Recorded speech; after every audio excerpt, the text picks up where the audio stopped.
감사합니다. 오늘 저와 여러분이 같이 나눌 말씀은 고린도전서 1장 1절에 10절에서 25절 말씀입니다. 제가 대신 봉독해 드릴게요.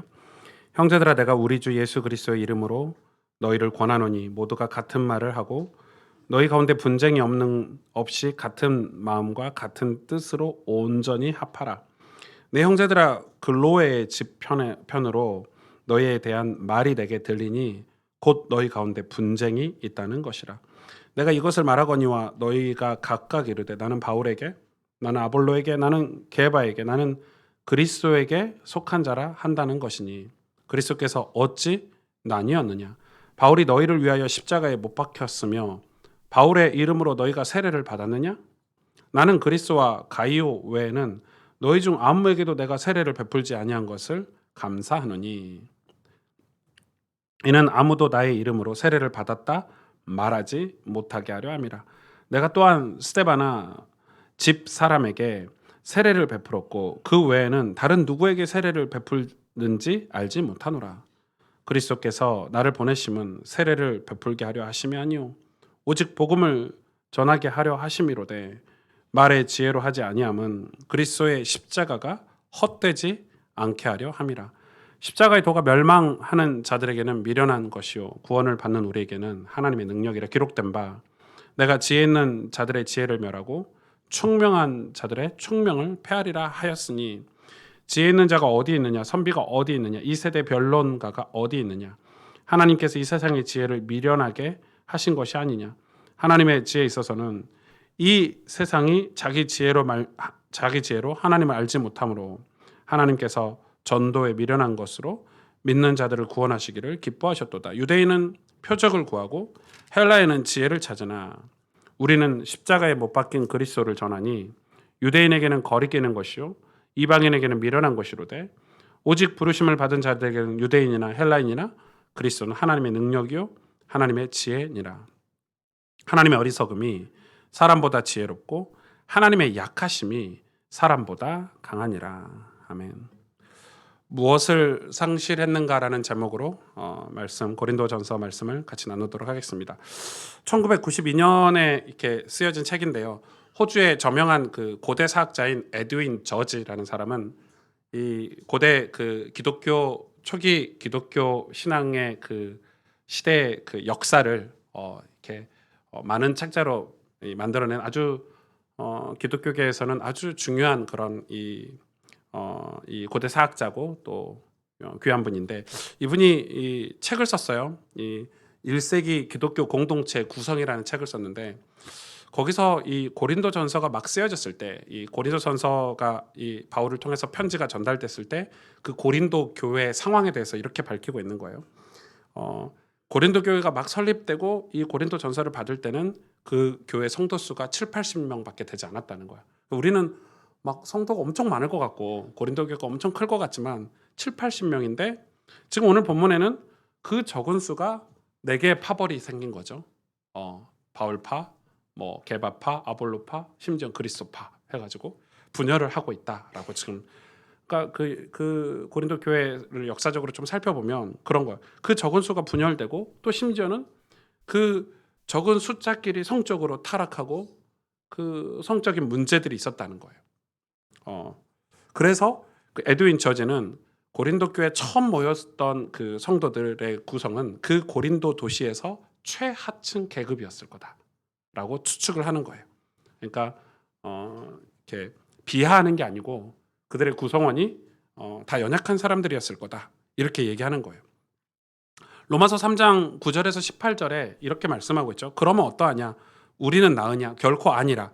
유대인이나 헬라인이나 다 죄 아래 있다고 우리가 이미 선언하였느니라. 기록된 바 깨닫는 자도 없고 하나님을 찾는 자도 없고 다 치우쳐 함께 무익하게 되고 선을 행하는 자가 하나도 없도다.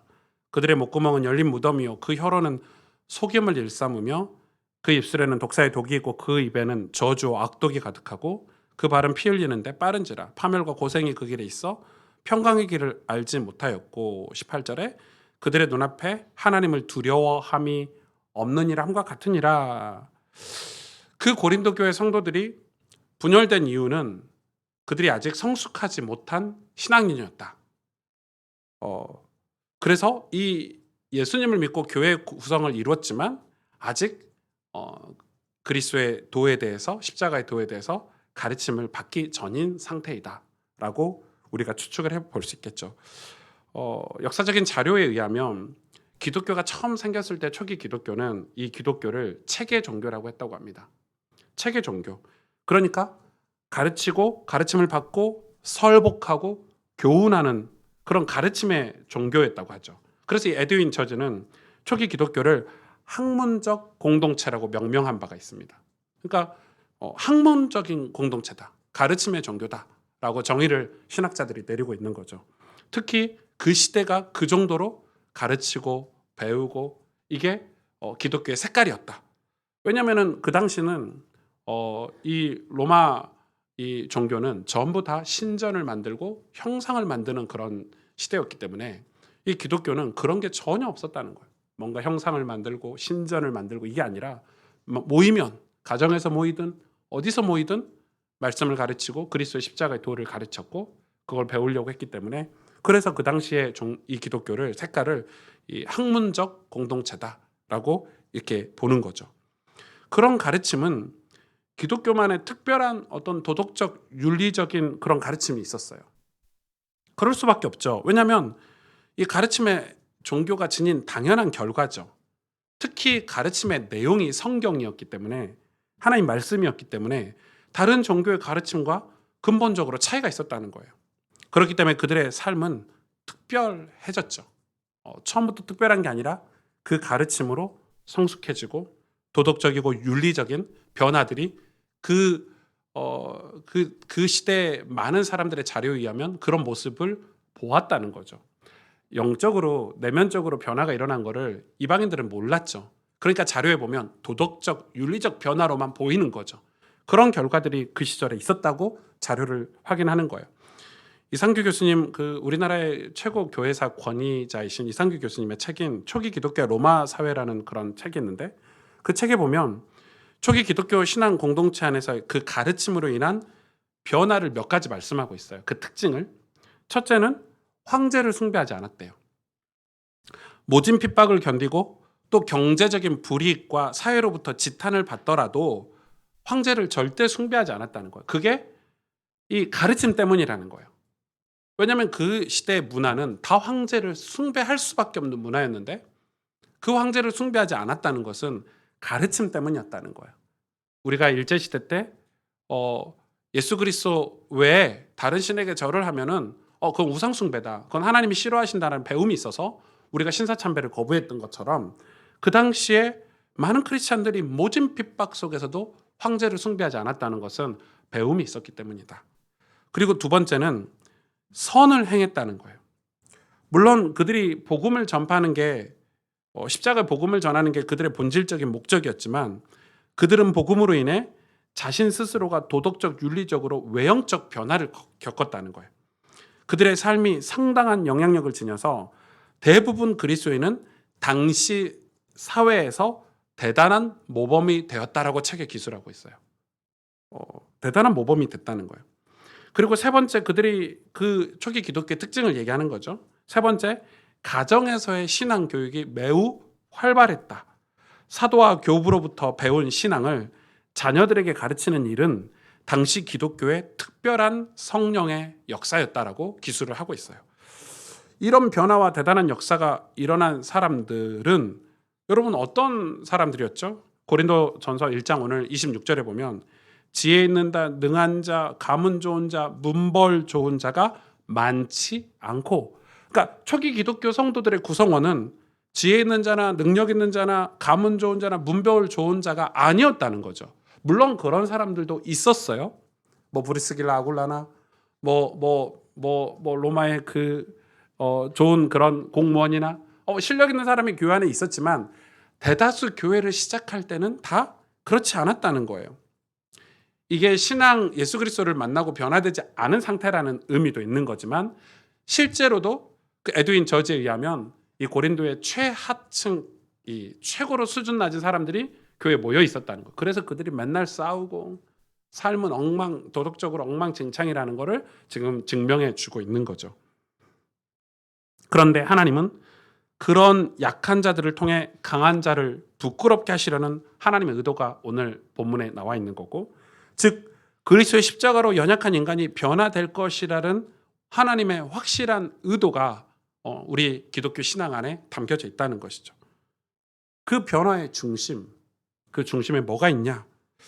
오늘 고린도전서 1장 17절에 이렇게 기록하고 있어요. 바울이 이렇게 분쟁이 많고 도덕적으로 타락한 고린도 교회 성도들에게 뭐라고 얘기하죠?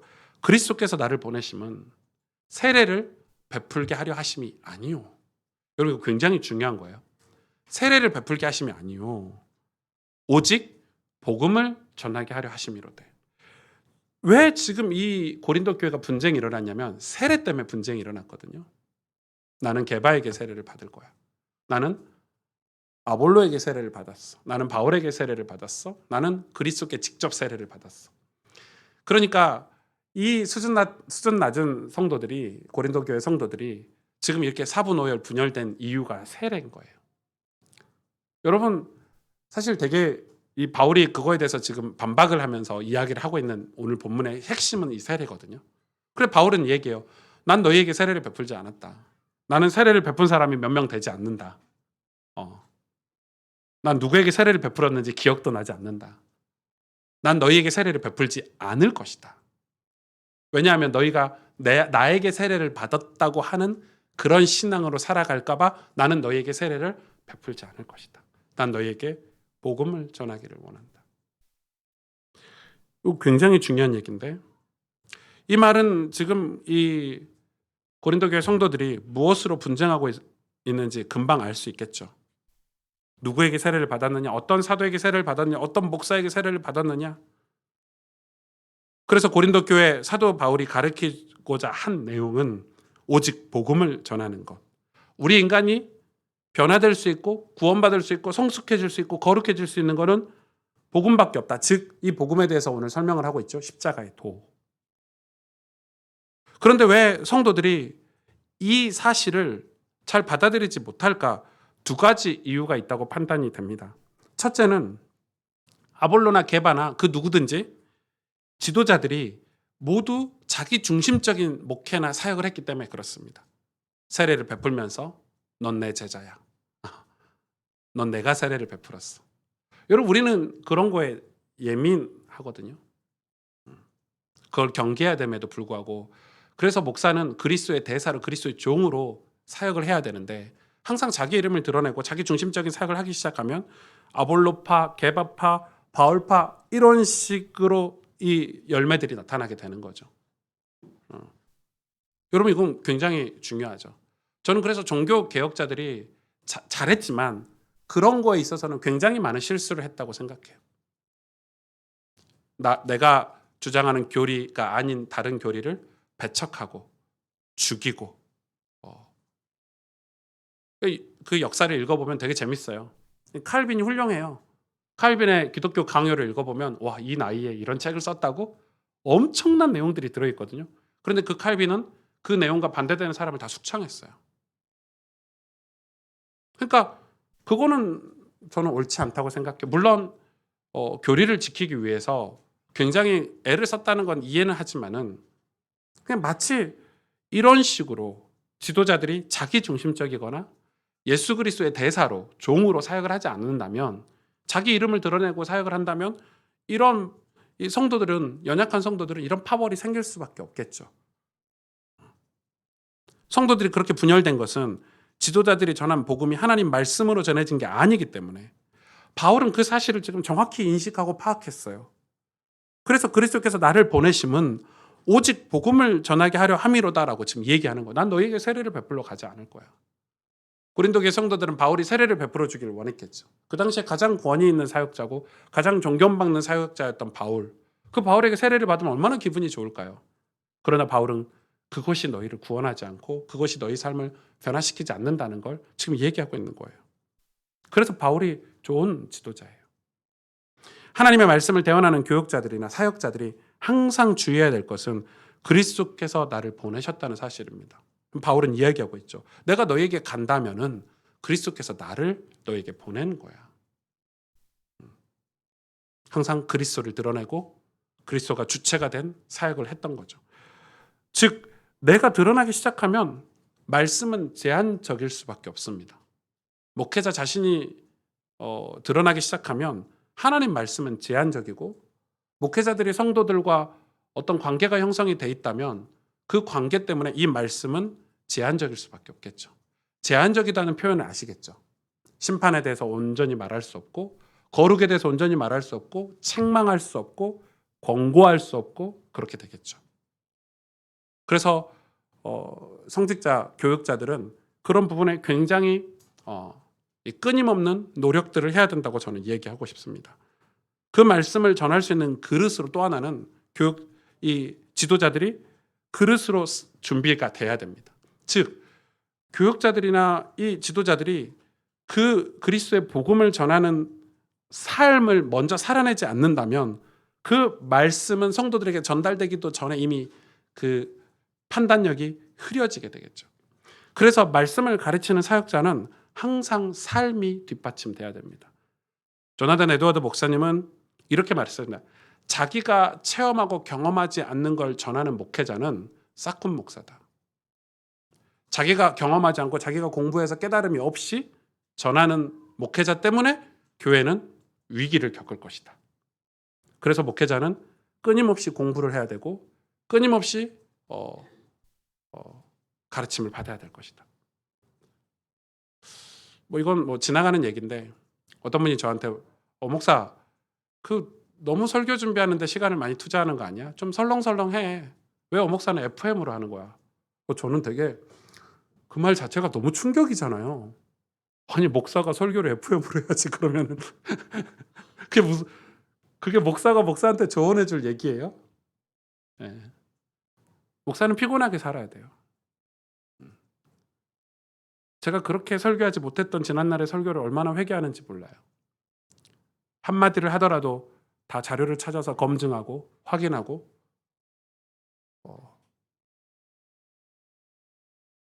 그리고 삶도 뒷받침이 돼야 돼요.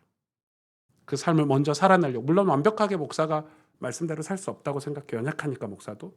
그러나 최소한 그리고 또 하나, 두 번째는 이 복음의 가르침을 받는 자들의 자세입니다. 즉 아볼로파, 게바파, 바울파, 이것은 몇 명 되지도 않았던 고린도 교회 성도들이 여전히 그들의 수준을 벗어나지 못하고 있다는 반증이죠. 노력하지 않는 거죠. 그들은 사도들이 전해준 예수 그리스도에 관심 있는 게 아니라, 사도들이 전해준 십자가의 도에 관심 있는 게 아니라 사람에게 관심이 많았습니다. 주로 이렇게 타락한 성도들, 변화되지 않는 성도들의 특징은 그런 타락한 목사들과 결부해서 나는 누구 목사님의 제자야 이렇게 말을 한다고 하죠. 지금도 그렇죠. 지금도 그래요. 나는 우리 목사님이 나를 잘 알아줘 이렇게 말을 한다는 거예요. 그게 무슨 의미가 있습니까, 여러분? 둘 다 하나님이 모르신다 할 텐데, 우리는 목사님을 존경할 수도 있겠고 나에게 복음을 가르쳐준 지도자를 존경하고 따라야 되는 게 맞아요. 그러나 그 예수 그리스도, 그가 가르쳐준 말씀과 그가 가르쳐준 십자가의 도를 통해서 우리가 주님을 바라보지 않는다면 그 목회도 틀린 목회를 했고 그 따르는 성도들도 틀린 삶을 산 거라고 생각을 하는 거예요. 그거를 지금 이 조나단 에드워드 목사가 끊임없이 그거에 대해서 경고를 했거든요. 왜냐하면 미국 사회에 그런 문화들이 형성이 되어 있었어요. 조금 이따 말씀드리겠지만, 그래서 그들의 삶이 쉽게 변화되지 못한 거예요. 여러분, 이건 굉장히 중요하죠. 그래서 사도 바울이 나를 하나님께서, 그리스도께서 나를 보내신 건 오직 복음을 너희에게 전하려고. 그럼 그 복음은 무엇이냐? 그 복음은 바로 십자가의 도다. 오늘 1장 18절에 얘기하죠. 십자가의 도가, 이렇게 시작한 이 복음에 관한 설명이죠. 십자가의 도가, 이렇게 시작을 합니다. 21절에 보면 하나님의 지혜에 있어서는 세상이 자기 지혜로 하나님을 알지 못함으로 하나님께서 전도에 미련한 것으로 믿는 자들을 구원하시기를 기뻐하셨다 기록하고 있어요. 그러니까 세상의 지혜로는 절대 하나님께 갈 수가 없고 하나님을 알지도 못하기 때문에 하나님이 우리에게 주신 길이 뭐냐면 바로 십자가의 도, 길도자잖아요. 십자가의 가르침 이렇게도 해석할 수 있겠네요. 이 십자가로 하나님을 알 수 있는 거예요. 자, 여기서 21절에 우리가 흔히 쓰고 있는 이 전도에 미련한 것. 여러분, 전도에 미련한 것을 우리는 내가 뭐 아무것도 모르는데 내가 예수님에 대해서 한번 설명해 볼게. 창세기 몇 장 몇 절에 인간이 죄를 지었어. 그래서 하나님을 떠났거든. 근데 하나님이 예수 그리스도를 보내주셨어. 그분이 너를 위해서, 네 죄를 위해서, 네 원죄와 자범죄와 영원한 죄를 위해서, 조상의 죄를 위해서 십자가에 못 박혀 죽으셨어. 그분이 부활하셨고 지금 네 마음을 두드리고 있어. 네가 지금 이 내가 전한 얘기를 듣고 마음을 열면 예수님 영접하면 너 하나님 자녀가 되는데, 이 전도에 미련한 것이 아니고 완전 잘못 해석한 거거든요. 여기서 전도에 미련한 것이라는 건 전도 방법을 얘기하는 게 아니고, 그 당시에 헬라인이나 로마 헬라인, 이방인이죠, 유대인들이 무시하고 외면하고 핍박했던 십자가의 도를 얘기하는 거예요. 전도에 미련한 것. 뭘 전합니까? 전도. 도를 전하는 게 전도죠. 그래서 미련한 전도가 무엇이냐? 십자가의 도를 전했기 때문에 그걸 미련하다고 지금 사도 바울은 얘기를 하는 거예요. 자기가 십자가의 도를 전하지 않았다면 감옥에 갈 일도 없고 핍박을 당할 일도 없고 모진 고통을 당할 일도 없겠죠. 그래서 십자가의 도를 전했다는 것이 미련한 거예요. 그 자체가. 지금 이건 굉장히 중요한 내용이에요, 여러분. 우리는 전도 방법을 얘기해요. 우리가 말로 전하고 미련하게 전하고. 아니에요, 여러분. 방법이 결코 아니에요. 무엇을 전하느냐, 내용에 관한 얘기예요. 왜 미련하냐? 헬라인이 그리스도인들이 전하는 그 십자가의 도를 미련하게 봤거든요. 유대인들이 십자가의 도를 미련하게 봤거든요. 왜 십자가의 도가 미련하냐? 미련할 수밖에 없죠. 그들의 전통과 관습을 따라서 유대인처럼 살아야 되는데, 표적을 구하는, 여전히 표적을 구하고 있는, 하늘의 표적을 구하고 있는 유대인처럼 살아야 되는데, 그게 아니, 그리스도 십자가를 표적이 전혀 아니었어요. 그들에게는. 그들은 그들의 나라를 세워주고 강력한 지도자가 나타날 거라고 생각했거든요. 표적을 구했으니까. 또 헬라인들은 얼마나 지식이 발달했어요. 로마 헬라인들, 이방인들은 엄청난 철학과 엄청난 문화와 강력한 나라가 형성된 그 지식들, 지혜들, 그걸 구했어요. 근데 십자가의 도는 그와 정반대였잖아요. 천국을 얘기하고 내세를 얘기하고 죄에 대해서 얘기하니까 헬라인들이 볼 때 얼마나 어리석은 거예요. 너희들 황제 숭배하고 이 로마의 신식, 로마의 지식을 받아들이면 너희가 부유하게 잘 살 수 있는데 왜 십자가를, 나사렛 예수를 믿냐, 이런 식으로 얘기를 했으니까요. 그래서 이 십자가의 도는 믿지 않는 자들에게는 미련한 것이지만 믿는 자들에게는 하나님의 능력이 되고 하나님의 지혜가 된다고 지금 사도 바울은 얘기하고 있는 거예요. 믿지 않는 자들은 십자가의 도가 미련한 거예요. 믿지 않기 때문에 십자가의 도가 미련하게 생각되고, 그래서 십자가의 도를 따를 수가 없죠. 안 믿는데 어떻게 따릅니까, 여러분? 믿지 않는데 따를 수가 없는 거예요. 지금도 마찬가지예요, 여러분. 믿지 않는 자들, 스스로 지혜롭다 하고 지식과 은사를 가져서 십자가의 도를 외면하는 성도들, 목사들, 교회들이 정말 많죠. 그런 시대는 외부로부터의 공격을 피하지 못합니다. 십자가의 도를 따르지 않기 때문에 유혹에 넘어가는 거고, 죄의 공격에 무너지는 거고, 십자가의 도를 따르지 않기 때문에 낙심하고 방황하는 겁니다, 여러분. 왜 성도가 집사님 방황해요? 십자가의 도를 따르지 않아서 그래요. 결론적으로는. 왜 목사들이 타락하죠? 십자가의 도를 따르다가 따르지 않기 때문에 유혹을 이겨내지 못하는 겁니다. 스스로 지혜롭다고 하지만 자신의 마음 하나 지키지 못하는 게 인간입니다. 우리 마음 하나 우리는 지키지 못하는 게 인간입니다. 얼마나 연약한지.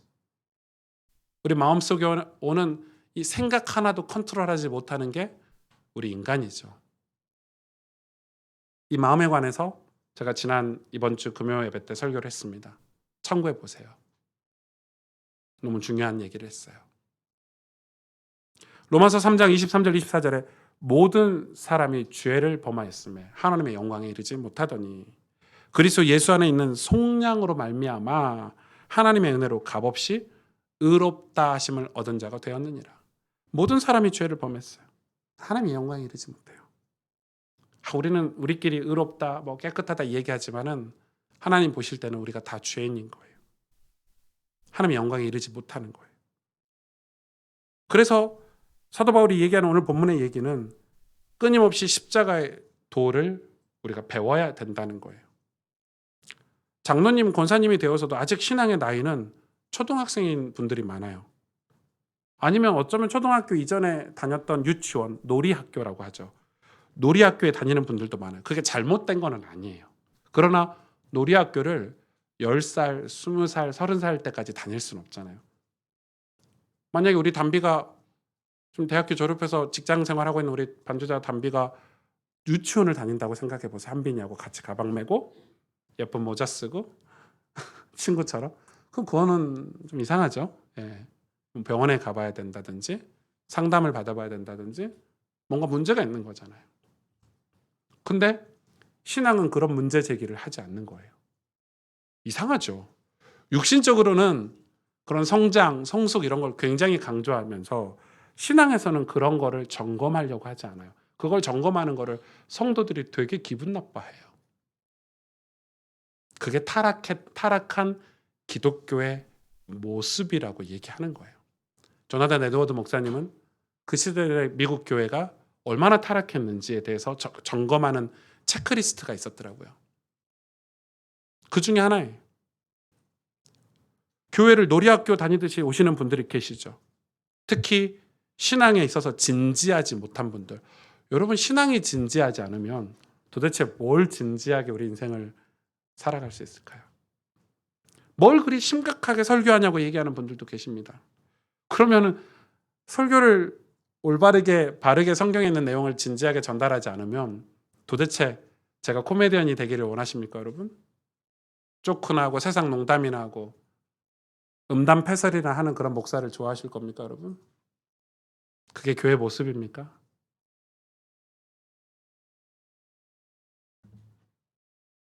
욕이나는 목사들 좋아하실 겁니까? 아유, 우리 목사님은 쿨해. 욕도 잘하고. 그게 목사입니까, 여러분? 그런 목사를 따르는 성도들도 문제이고, 그런 목사를 배출한 신학교도 문제이고.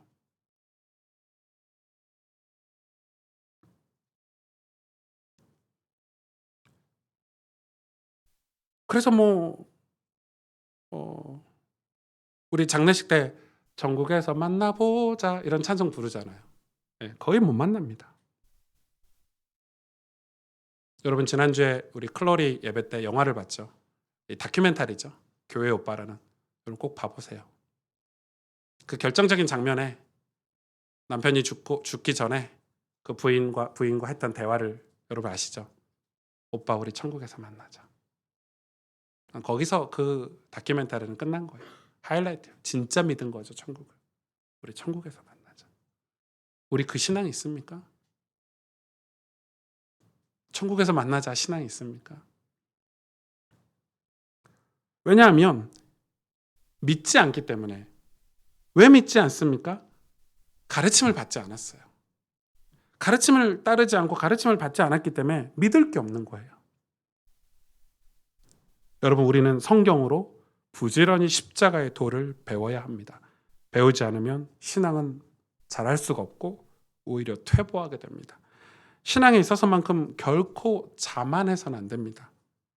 악한 영들이 우리를 늘 공격하기 때문에 우리가 영적인 세계를 믿고 영적인 걸 믿으면 믿을수록 우리의 육신은 공부를 해야 됩니다.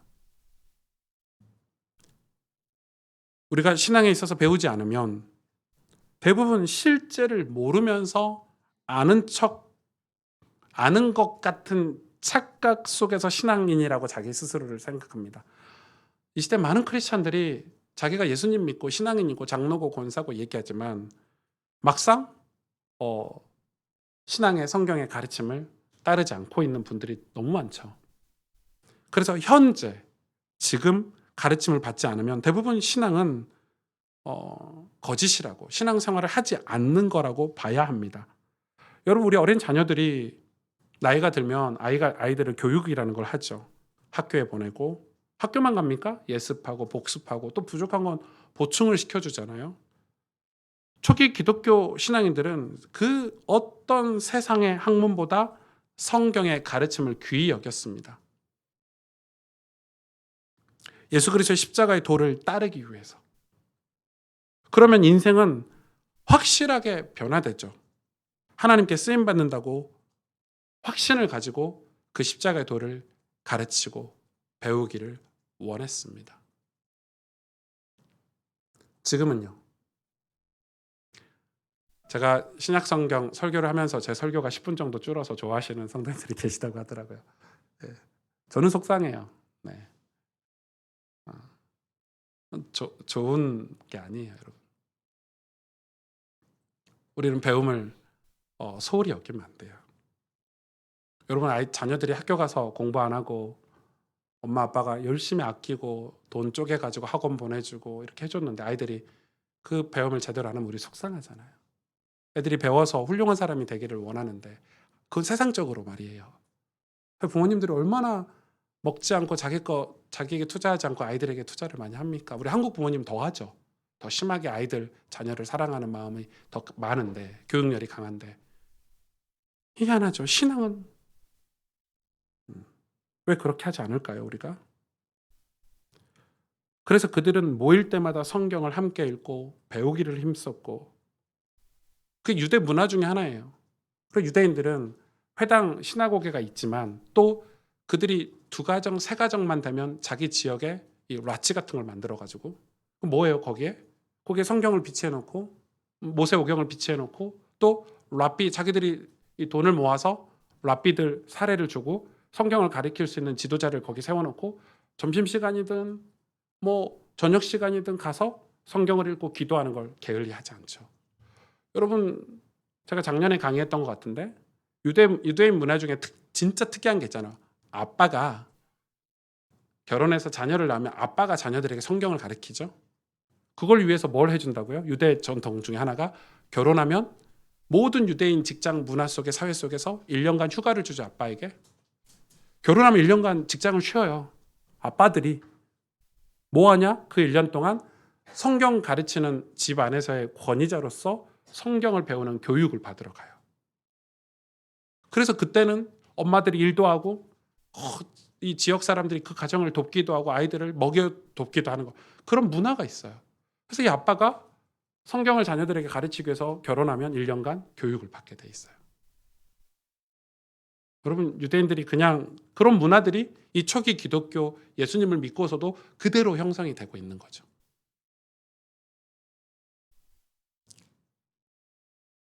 독일의 에밀 부르나라는 신학자는 이렇게 얘기했어요. 교회가 에클레시아가 키르헤로 바뀌면서 타락했다고. 에클레시아는 부르심을 받은 자들의 공동체를 이야기하죠. 교회를 에클레시아라고 해요. 근데 키르헤는 뭐냐?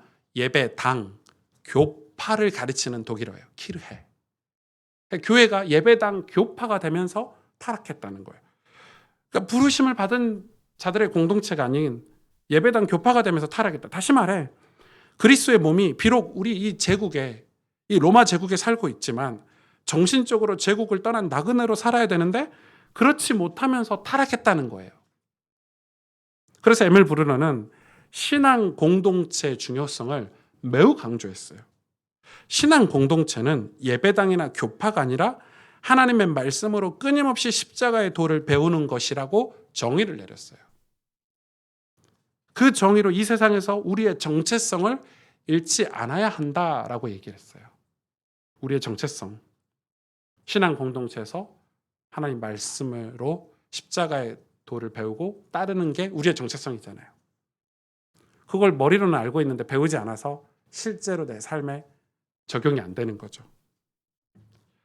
바울은 오늘 본문의 고린도 교회 성도들이 게바파, 아볼로파, 바울파 이렇게 살아가면 이 세상에서 믿음을 지키는 신앙 공동체가 될 수 없다라고 생각한 거예요. 너희들이 도덕적인 죄에서 벗어나지 않으면, 도덕적 윤리적 문제에서 벗어나지 않으면 너희들이 결코 좋은 교회, 하나님이 복음을 전하는 교회가 될 수 없다라고 생각한 거예요. 그런 마음으로 이 고린도 전서를, 이 서신서를 작성한 거예요.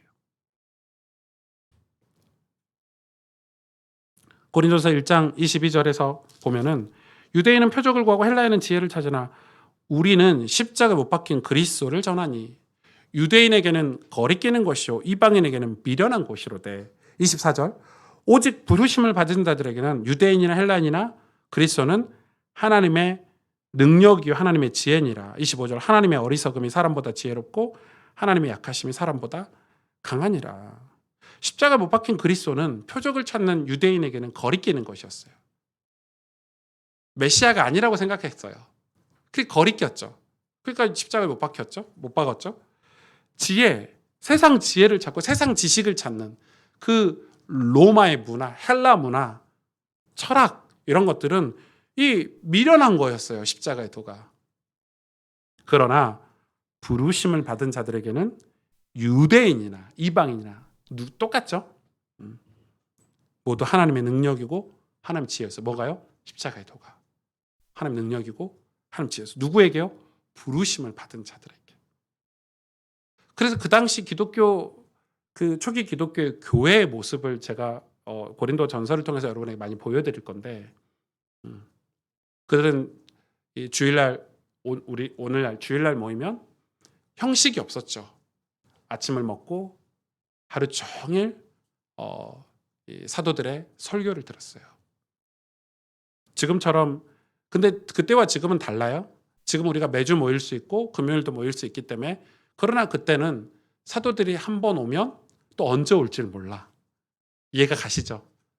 대중교통이 발달하는 시절이 아니니까 바울이 이번 주에 고린도 교회 갔다가 다음 주에 에베소서 교회 갔다가 그 다음 주에 고린도 교회 다시 올지 몰라. 또 언제 죽을지 몰라.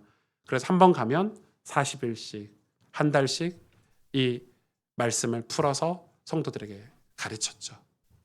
그걸 배워서 교회 안에 성경을 가르치고 자녀들에게 가르치는. 지금하고는 달라요. 그래서 그때처럼 예배를 주일을 보내지 않아도 돼요.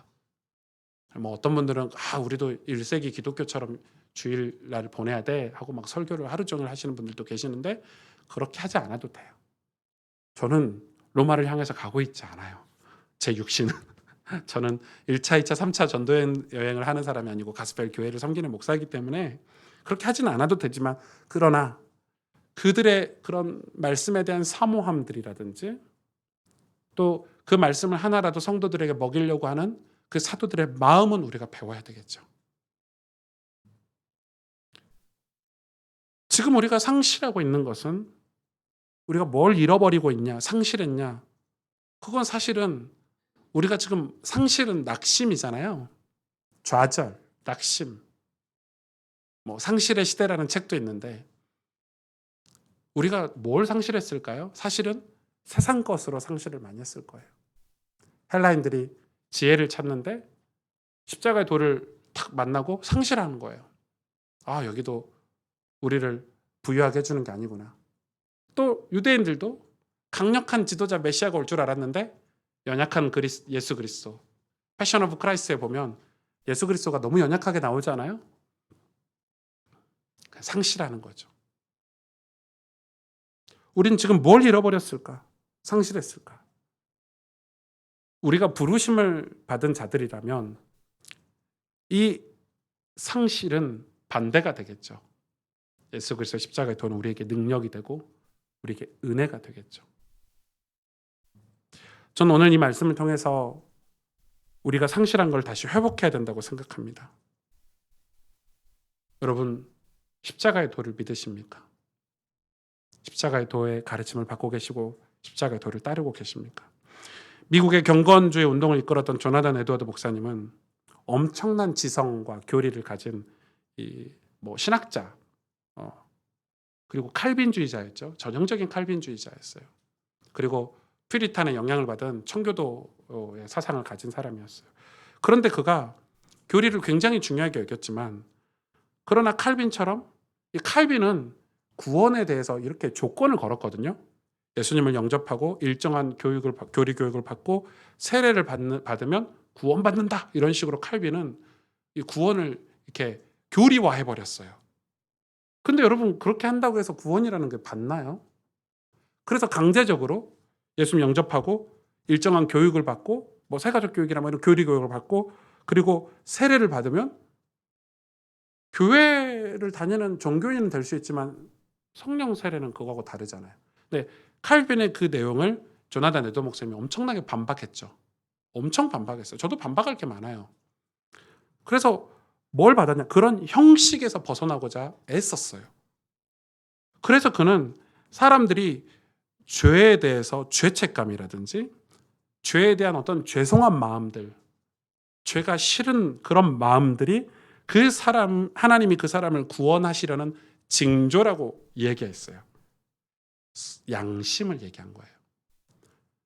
그러니까 그 당시 미국 사람들이 교리에 빠져가지고 나 교회 다니고 있어. 나 교육 다 받았어. 나 세례 받았어. 난 구원 받았어. 하고 끝내버린 그거를 굉장히 많이 비판했어요. 조나단 에드워 목사님은. 근데 여러분 오늘날 똑같잖아요. 나 교회 다녀. 나 장로 됐어. 권사 됐어. 나 목사야.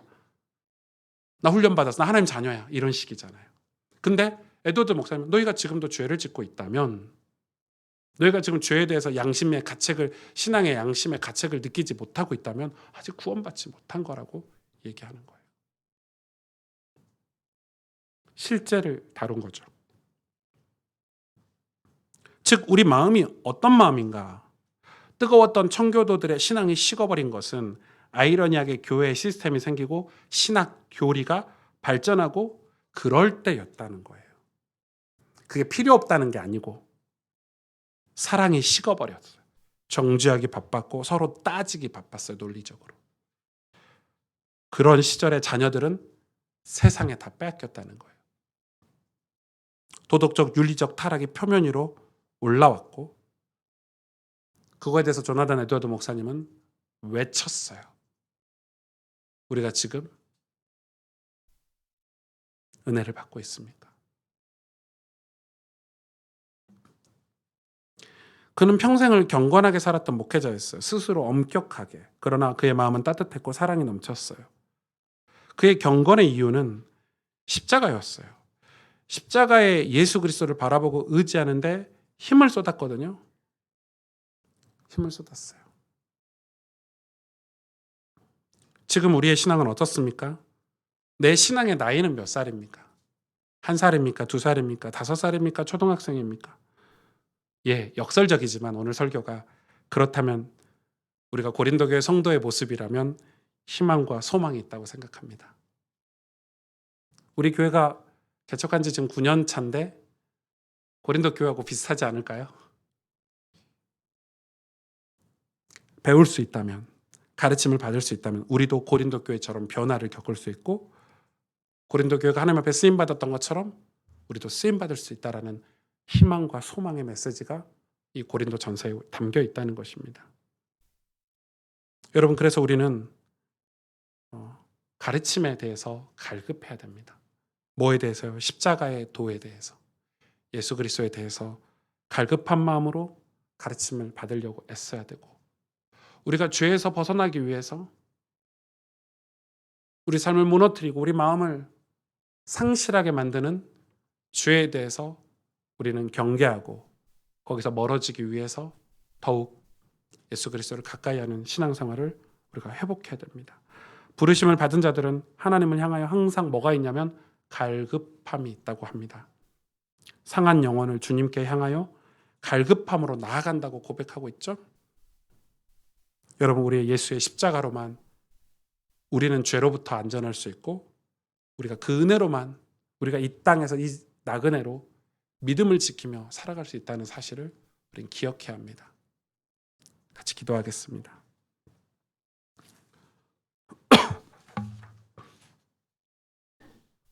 우리 하나님께 같이 기도하기를 원합니다. 우리는 주님께 기도해야 됩니다. 십자가의 도로 우리를 가르쳐 주옵소서. 교회 안에 가르치는 성경 공부와 온전히 말씀을 배우고 또 누군가를 가르치는 이 신앙이 회복되기를 원합니다. 십자가의 도를 우리가 배워 이 땅에서 믿음의 삶을 살기를 원합니다. 우린 죄인이고 연약하고 부족하지만 십자가의 도로 말미암아 새롭게 변화되어지고 거룩해지고 하나님의 백성으로 주님의 마음을 가진 신실한 믿음의 사람으로 나아가기를 원합니다. 그래서 우리가 지금 십자가가 거리끼는 게 아니고 십자가가 미련한 게 아니고 십자가는 나의 능력이요 십자가의 예수 그리스도는 나의 지혜가 되심을 고백하며 살도록 우리는 기도해야 됩니다. 그 고백이 우리 마음을 십자가 앞에 항상 갈급하게 하고 은혜를 향하도록 할 것입니다. 여러분, 우리가 가르침을 받지 않으면 우린 여전히 육신의 나이는 들어가지만 내 영혼과 내 마음의 나이는 어린아이와 같이 신앙생활을 하게 될 것입니다. 그래서 늘 분열되고 또 세상의 유혹들을 이기지 못한 상태로 상실하며 살아가겠죠. 우리가 그 상실에서 벗어날 수 있는 길은 배움을 갖는 겁니다. 수많은 믿음의 사람들이 그런 배움을 가졌습니다. 가르침을 받았습니다. 뭐에 대해서? 십자가의 도에 대해서. 하나님, 우리가 이 십자가의 도로 하나님의 능력을 체험하고 하나님 능력 가운데 살아가길 원하고, 이 십자가의 도로 하나님이 지혜가 나의 지혜가 되어서 이 세상의 유혹을 이기고 믿음으로 살 수 있도록 우리를 인도해 주옵소서. 우리 시간에 오늘 말씀을 붙잡고 하나님 앞에 간절히 기도하도록 하겠습니다. 하나님 감사합니다.